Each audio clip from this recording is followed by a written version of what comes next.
자, 그 다음에 이제 또 한편 군산에서는 목포영사관 군산분관의 이 서기인 스지무라가 백종두를 활용하고 우체국장 하야가와는 장덕풍을 활용을 해서 바로 조선이 이제 망해가는 시기에 저항하는 세력들, 의병이죠. 의병의 뿌리가 또 동학이었기 때문에 그런 이 동학에 관심을 가지고 계속 주목하고 찾게 됩니다. 우리가 군산에 가서 보게 될 곳인데 당시 이 군산진이었고 이게 이제 군산의 이사청으로 바뀝니다. 이 공간이 이렇게 바뀌어 가는데 이거를 이제 작가는 철저하게 역사를 연구해서 군산부청과 군산신사를 표현하는 대목, 제가 이제 수덕공원에 올라가서 이 부분은 또 안내를 해드리도록 하겠습니다. 시간이 없어서 다 못하니까.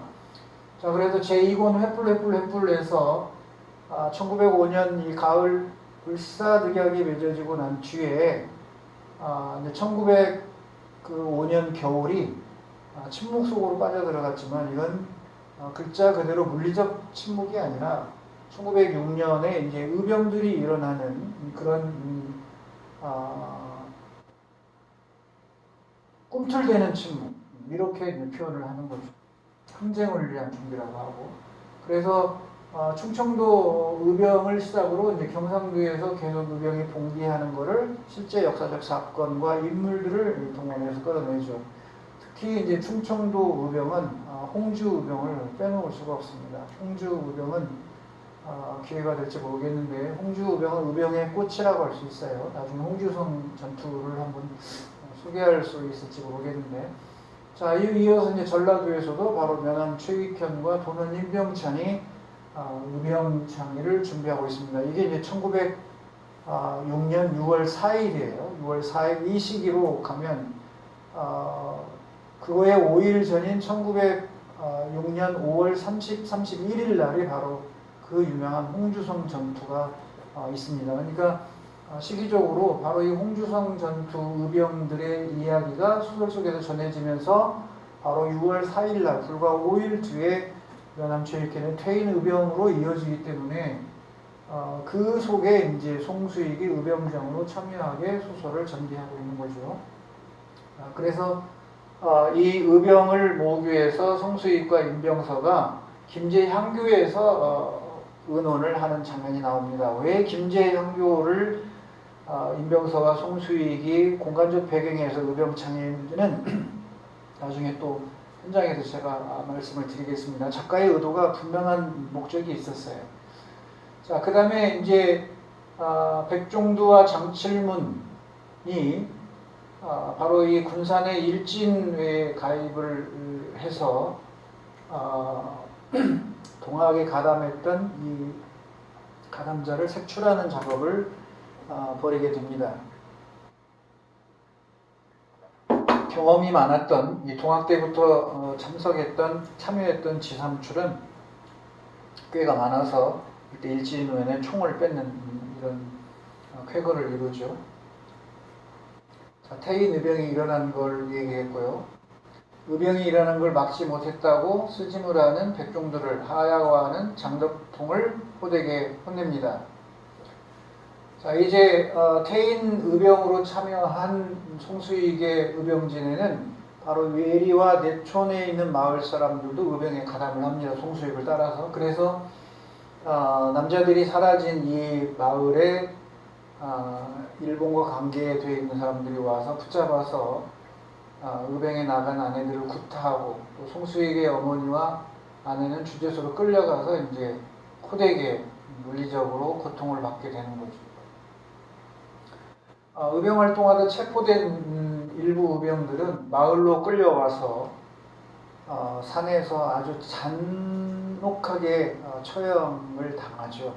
그런 부분들이 잔혹하게 그려집니다. 그래서 이 부분을 반일종족주의라고 해서 그 책을 낸 거에서 실제가 아닌 것을 기술했다라고 해서 상당히 비판적으로 얘기했는데 그거는 하나만 알고 둘은 모르는 얘기예요. 실제로 홍주성 전투에서 홍주성이 함락된 뒤에 일본 군대는 홍주성의 의병들을 잡아다가 방에서 처참하게 학살을 합니다. 실제로 홍주성이 진압된 뒤에 홍주부사로 왔던 사람이 남긴 일기에 보면 목 잘린 시신을 찾아서 묻어주는 장면이 나와요. 그만큼 일제는 잔인하게 우리의 의병과 의병장들을 학살을 했어요. 그런데 이 소설 아래랑 속에서 그 의병했다고 잡혀와서 마을 사람 보는 데서 처참하게 죽은 것이 사실이냐 아니냐라고 논하는 것은 하나는 알고 둘은 모르는 거라는 말씀을 좀 드리고 싶고, 자, 여기가 태인 의병, 송수익이 의병장으로 나섰던 태인의 무성서원입니다. 이게 서원으로서 세계 유산에 등재된 곳이죠. 우리나라 9개 서원 중에서 저는 가장 서원의 이 본연의 역할을 한 곳이 이 태인의 무성서원이라고 생각하는 사람입니다. 이곳은 우리가 갑니다, 이틀째. 자, 이제 같은 의병 항쟁을 하면서 산속에서 만난 이 의병대장의 송수익과 또 유기석이라고 하는 의병과의 이 사상적 차이를 소설 속에서 많이 다루죠. 그래서 유기석과 송수익은 의견 충돌을 벌이는데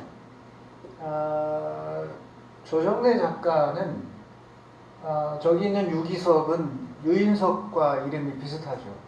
또 신세호는 신채호와 비슷하고 또 임병선은 임병천과 비슷하고 그래서 실제 역사 속에서 존재했던 의병장이나 선비들을 소설 속에서 이 가상의 인물을 끌어들여서 그를 연상하게끔 하는 그런 장치를 두었어요.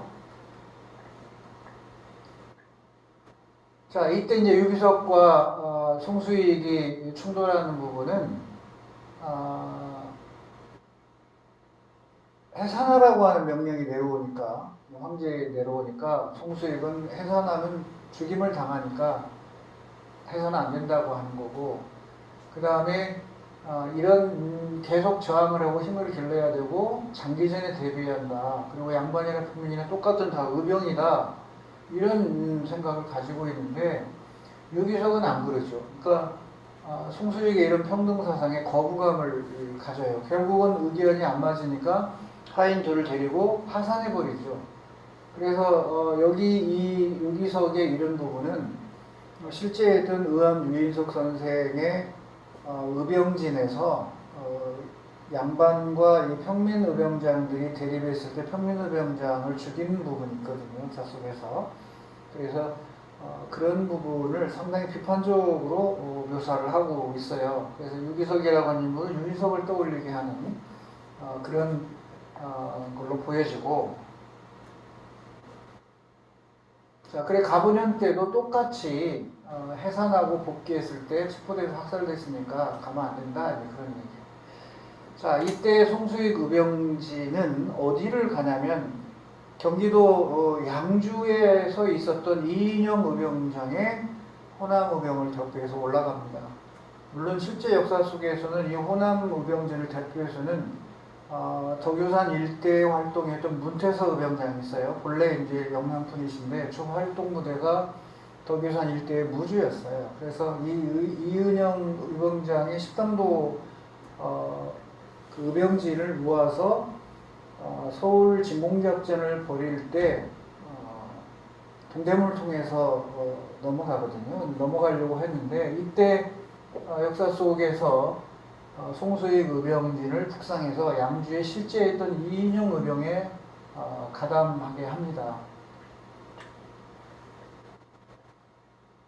그리고 이인영 의병장이 부친이 돌아가시자 이 의병장으로서의 역할보다는 효를 택해서 내려가게 되죠. 이것 때문에 상당히 비판이 많았는데 어쨌든 그런 양반 유생들의 한계를 작가는 상당히 심도 있게 표현하고 있습니다. 특히 신돌서 의병장이나 홍범도 의병진을 제외한 배경에 신분차별적 사고가 있다고 하는 걸 통해서 양반 유생 출신의 의병장의 한계를 묘사를 해내죠. 자, 이러다가 이제 송수익이 훗날 이 송수익 의병장을 상당히 지근거리에서 손과 발이 되어주는 공허라는 이 스님 의병장을 만나게 됩니다. 이 공허 스님은 소설 아리랑 속에서 상당히 멋진 인물이죠. 20명 남짓 승려들과 15명의 민간으로 구성된 의병 부대를 이끄는데 사실은 아버지가 동학농민혁명 때 참여했다가 일본군에 의해서 죽임을 당한 그런 아픈 가족의 역사를 갖고 있는 분이 이제 공허 스님이 돼요. 자, 여기는 이제 여주의 이인영 의병장인데 제가 2018년도에 전라도교육청에서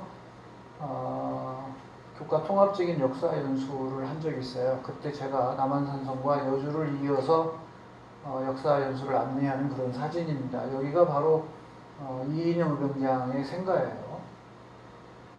자, 그러다가 이제 이 샌프란시스코에서 장인환과 전명훈이 동시에 이 스티븐슨을 암살하게 되죠.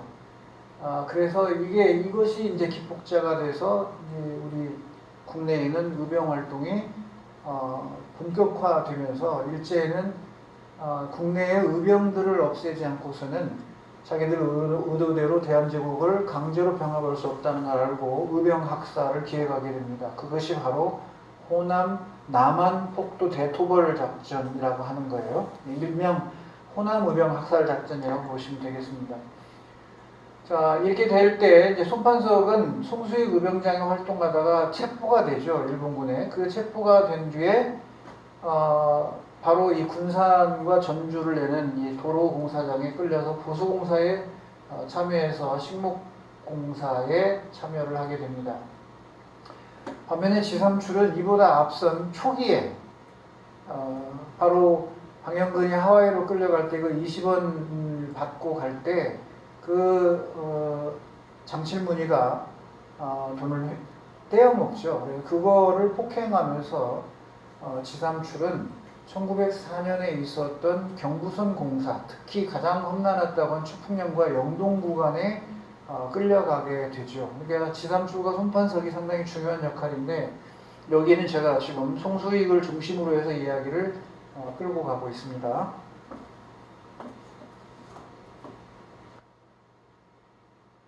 자, 이렇게 이제 경술국치 전에 송수익도 바로 일본 군대의 남한폭도 대토벌 작전, 호남 의병 학살 작전이 몰아치자 송수익도 부상을 입고 암자로 숨어들게 됩니다. 자, 그리고 1909년 10월 26일 9시 30분, 지금 하얼빈에 가면 그 9시 30분이 시계가 되어 있는데 바로 이토 히로부미를 척살하죠. 그래서 이 이등반군의 이 척살 소식에 통쾌함을 느끼게 되고 반면에 이제 공허는 송수익이 만주로 망명을 하기 위해서 송수익이 죽었다는 소문을 퍼뜨리고 실제로는 집을 찾아가서 죽지 않고 살아있다라고 전해주죠. 그리고 부상을 회복한 이제 송수익은 말사로 피신하게 되고요. 드디어 경술국치를 당하자 군산에서는 일진회를 해산하고 백종부는 축선 면장으로 갑니다. 자, 여기가 지금 하얼빈역의 안중근 기념관이. 근데 제가 이번 10월 달에 엊그제 하얼빈역을 다녀왔는데 이 안중근 기념관이 위치가 달라졌고요. 전혀 좀 다르게 구성을 했어요. 물론 내용물은 뭐 크게 달라지지는 않았습니다.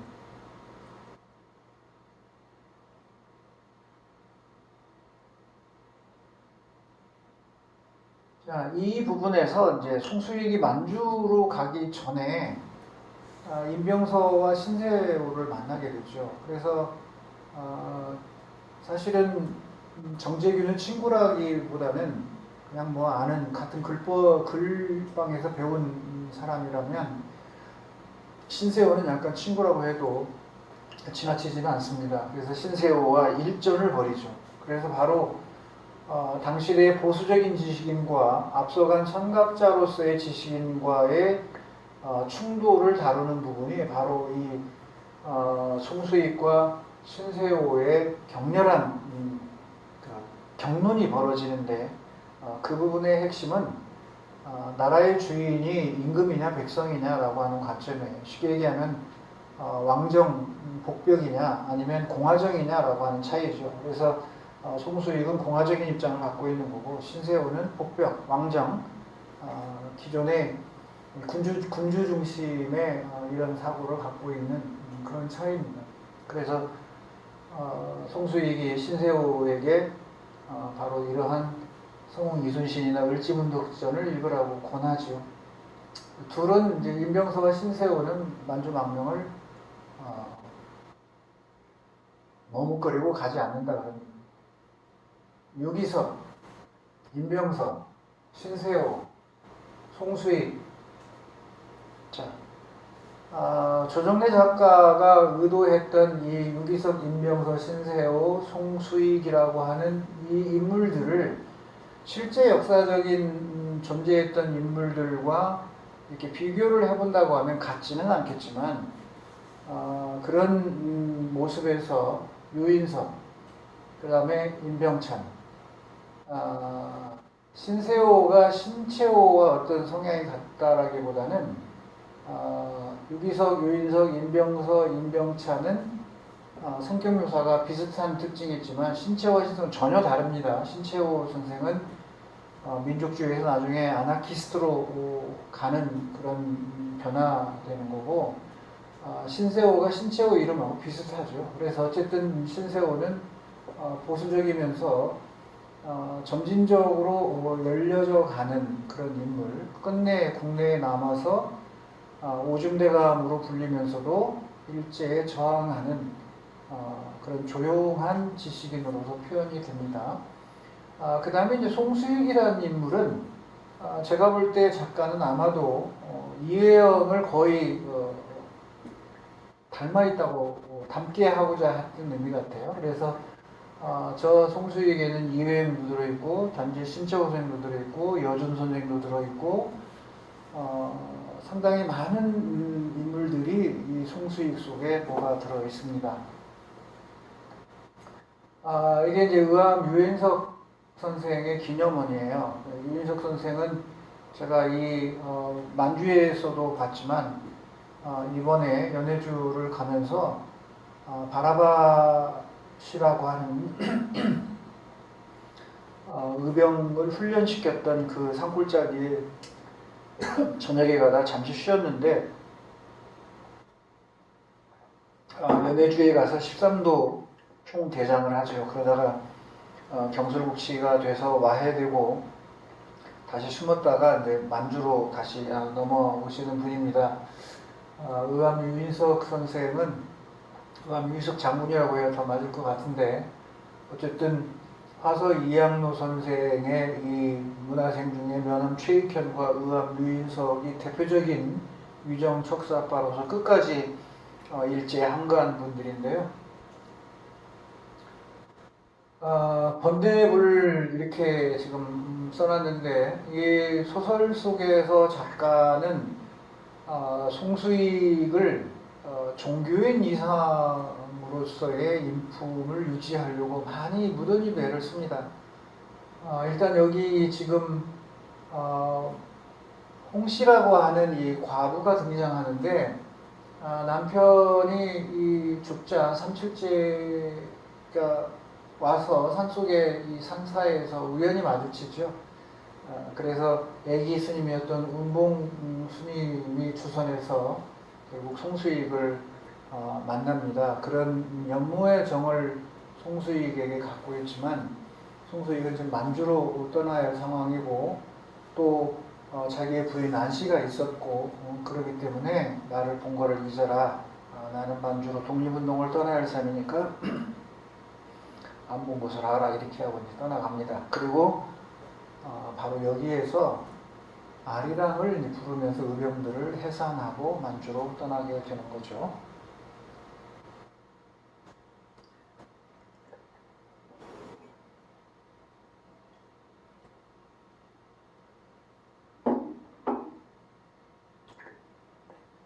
제 이제 3권 뻘밭이라고 하는 것이 나오는데, 일단 이제 송수익은 만주로 갔어요. 그러면 이 송수익을 따랐던 부하들은 화전을 일구고 집을 지어 삽니다. 여기 이제 천수동 배두성 손씨라고 하는 손필려의 아버지가 되겠죠. 이렇게 거주를 이제 하게 되고요. 그 다음에 영동에 끌려갔던 이 지삼출은 나중에 이제 들어오죠. 들어와가지고 이 감골댁의 수호천사가 되는데, 이 감골댁의 보름이나 수국이 정분이라고 딸이 또 하나 있는데, 이제 소설 속에서는 이렇게 중요한 역할은 아니지만 어쨌든 이 수국이를 노리는 김찬봉이나 하시모토의 눈길을 피해서 이 지삼출이 감골댁과 함께 군산으로 들어갑니다. 군산으로 숨어들어서 군산 부두에서 이제 일을 하게 되죠. 이러는 중에 실제 이제 요시다와 이동만이 등장해요. 그래서 군산 서부 간척 사업이 등장을 하게 되고, 이 모리야마가 사실은 이 후지 간타로 역을 한다고 볼 수가 있습니다. 소설 속에서는 후지 간타로라고 하는 등장 관태랑이 등장하지는 않지만 모리야마는 등장해요. 그런데 이 모리야마의 밑에가 바로 이 지배인 요시다입니다. 그 요시다가 이동만과 함께 악랄한 착취를 시작을 하게 되는 게 나오게 되고요. 자, 이제 공허 스님은 만주까지 이제 송수익을 배웅하고 돌아와서 지삼출과 손판석을 만나서 후일을 도모합니다. 특히 손판석을 군산에 있는 손판석을 정보원으로 활용을 해서 연락을 하죠. 그래서 양치성이나 아니면 서무룡 같은 이런 이 친일 계통의 사람들에게서 이중적으로 정보를 빼내는 역할을 맡게 됩니다. 송수익이 떠나고 난 이 김제 죽산면에서는 신세호가 송수익의 역할을 합니다. 그래서 송수익의 어머니에게는 아들 역할을, 또 부인인 안씨에게는 남편의 역할을 하면서 집에 큰 일들을 맡아주는 상당히 아름다운 선비로 등장하는 게 신세호. 물론 문약한 선비이긴 했지만 그래도 송수익의 빈자리를 채워주는 것이 바로 신세호가 되죠. 송수익의 모친이 이제 사망을 하게 되고, 이때 공허가 왔다가 순사들에게 잡히지만 순사를 때려 눕히고 탈출에 성공합니다. 그래서 만주로 갔던 이 송수익은 부하들을 데려오기 전에 부하들이 어디에 정착하면 좋은지 물색을 하러 이제 중국을 돌아다니죠. 그런데 돌아다니다가 최종적으로 이제 통화로 활동기지를 잡아요. 그 통화로 활동기지를 잡는 이유는 가장 상징적인 곳이 독립운동사에서 신흥무관학교였기 때문에 그래요. 그래서 신흥무관학교는 이 통화에 세 군데가 있었습니다. 첫 번째는 이제 추가가, 삼원부 추가가에 있다가, 그 다음에 통화 광화진의 합리화 변에 이제 무관학교가 있고, 또 거기서 좀 북서쪽으로 오는 고산자진이라고 있는데, 이 세 곳이 다 통화에 들어가 있거든요. 그러니까 우리 독립운동사의 꽃이라고 하면 청산리 봉오동 전투나 청산리 전투를 들 수 있을 텐데, 그 청산리 봉오동 전투에 꽃이 피우기 위한 양분이 결국은 뭐였냐면 신흥무관학교예요. 신흥강습소, 신흥중학교 이렇게 불렀던, 또는 경학사, 구민단 다 연결이 됩니다. 그곳의 주활동 무대가 통화였기 때문에 작가는 이 부분을 놓치지 아니하고 송수익이 터반을 잡는 곳을 통화로 설정을 하게 된 이유가 거기에 있다고 보시면 됩니다. 자, 그리고 우당 이회영 선생을 만나죠. 신흥강습소에서. 그 삼원부의 초가가에 있는 대고산 아래에 이제 경학사가 있고 신흥강습소를 만들었단 말이에요. 그게 1911년, 12년 이때인데, 이 이후에 이제 중국의 이 통제가 심하니까 바로 이회영 선생의 역할 능력을 발휘해서 광화진에 이 합리화변으로 이제 옮겨가게 됩니다. 이때 이혜영 선생을 만나서 송수익은 자기보다도 더 열려있고 앞선 그런 사고를 갖고 있는 거에 대해서 감사하고 배우죠. 여기가 바로 대고산이고 요 사진이 바로 이제 경학사가 있던 공간이고요.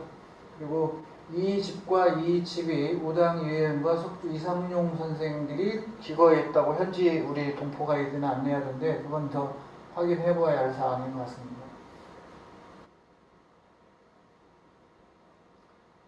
송수익이라고 하는 주인공이 만주에서 정착하기 전에 명동촌에서 여준 선생을 만나고 또 연해주에 있었던 신채호 선생을 만나서 여준을 설명하는 부분이 나오고 또 이때 이제 블라디보스토크에서 노을을 바라보면서 이 곤에 차 있는 신채호 선생의 모습을 만납니다. 그래서 그 쓸쓸한 외로움을 표현을 해내죠.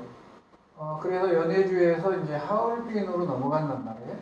연해주에서 당시 하얼빈으로 넘어가는 길은 이 중국의 이 목담강시 부근 위에 수분하라고 하는 도시가 있어요. 수분하라고 하는 좋은 그 곳으로 이제 안중근 참모중장이나 안중근 장군도 올라가서 이제 하얼빈역으로 가게 되는데 그게 그 길이었어요. 자, 그러면서 단재 신채호 선생은 만주와 연호질도가 다 우리 땅이었고 발해의 영토였다고 얘기하면서 도체에 발해의 유적이 있다고 송수익에게 가르치죠.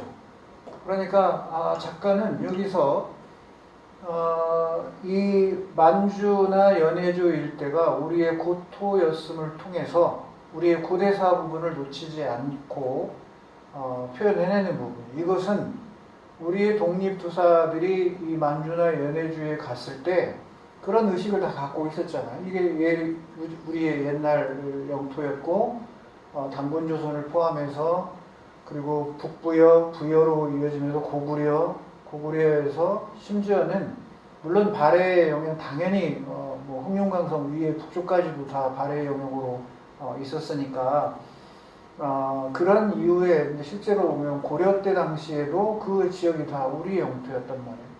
이런 측면에서 작가는 신채호의 입을 통해서 송수익에게 우리의 고대사의 영역, 강역이었던 곳에 대한 만주, 연해주의 중요성을 언급하고 있습니다. 실제로 신채호 선생은 환인에 있는 이 동창학교에서 윤세복이 세운 이 이제 대종교에서 세운 학교가 있어요. 환인에. 그게 바로 동창학교인데 그 동창학교에서 단지 신채호 선생이 역사 강의를 하기도 합니다.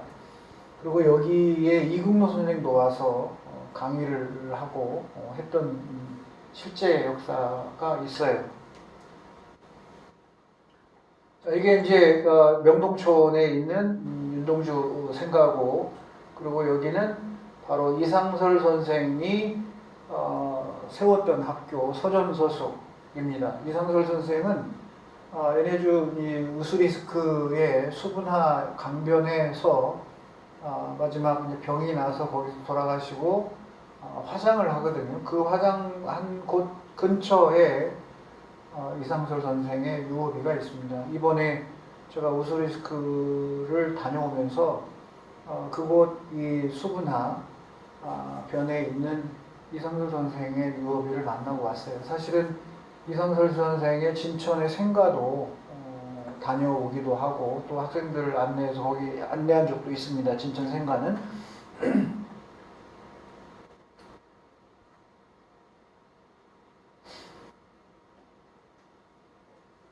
송수익 선생이 만주로 송수익 선생이라는 말이 나오네요. 송수익이 만주로 가서 활동을 하면서 경험하는 것 중에 하나가 바로 이 복벽주의자, 왕정 복귀를 원하는 이 복벽주의자들과의 갈등이에요. 이 부분은 실제 있던 우리의 이 3부, 예를 들면 통일부, 그 다음에 신민부, 정의부, 이렇게 우리가 참의부, 다 이런 용어들을 만주에 있던 그 단체들을 얘기할 텐데 그 중에 일부는 복벽주의를 추구하는 사람들이 있었습니다. 그런 부분을 소설에서 표현을 해내고 있는 거예요. 그래서 이들과 뜻이 합칠 수가 없다. 공화정을 원하는 사람들이 예를 들면 우리 고종 황제를 다시 추대해서 가자고 하는 이런 복벽주의로 가자고 하면 안 맞는 거죠. 물론 이제 1919년에 고종 황제가 이제 돌아가시고 이런 삼부의 문제는 청산리 전투나 봉오동 전투나 청산리 전투하고 21년도에 자유시 참변을 겪고 다시 만주로 돌아온 1923, 24, 25 이 시기에 문제이기 때문에 시기적으로는 안 맞는 거지만 어쨌든 그 뒤로도 복벽주의는 계속 있었다고 봐야 되는 거죠.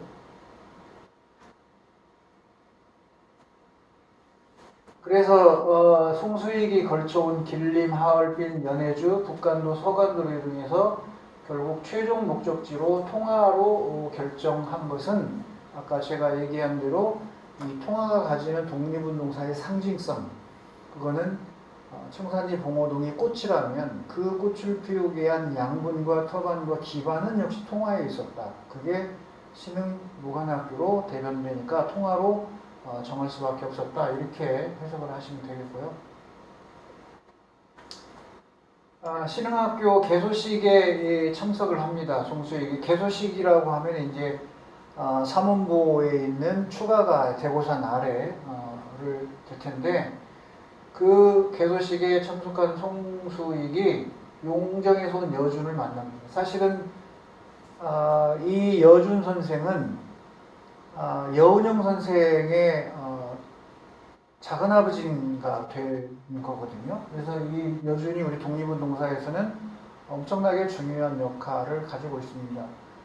신흥무관학교의 출발은 저는 신민회고 신민회의 결성 전에는 서울에 있던 이상설 선생의 자그마한 서재였어요. 여기에서 이시영이나 그 다음에 이혜영 또 여준 이런 분들이 망해가는 나라에서 새로운 미래 망명지에서 학교를 세우고 군대를 양성하고 인재를 기르자고 하는 생각을 거기서 했거든요. 그러면 이런 시기에 한쪽에서는 의병항쟁으로 무력으로 맞서는 그런 그룹이 있다면 한편은 미래를 내다보고 해외 망명기지를 건설해서 미래를 준비해주는 이런 세력이 있다고 하는 걸 우리가 비교해서 볼 수 있을 겁니다. 이 개소식에서 이혜영 선생은 인사말을 했고 그 다음에 이 신흥강습소의 교주, 경학사라고 해도 되겠습니다. 돈을 댄 이 우당 이혜영 6형제 중에 이석영 선생이 맞고 그리고 이 강습소의 신흥중학교의 교장은 누가 맞냐면 안동에서 올라온 석주 이상윤 선생이 맡았다고 지금 소설에서도 표현하고 있습니다. 물론 이 안에는 이 안동의 이 유림 중에서 보수를 상징했던 백화 김대락이라는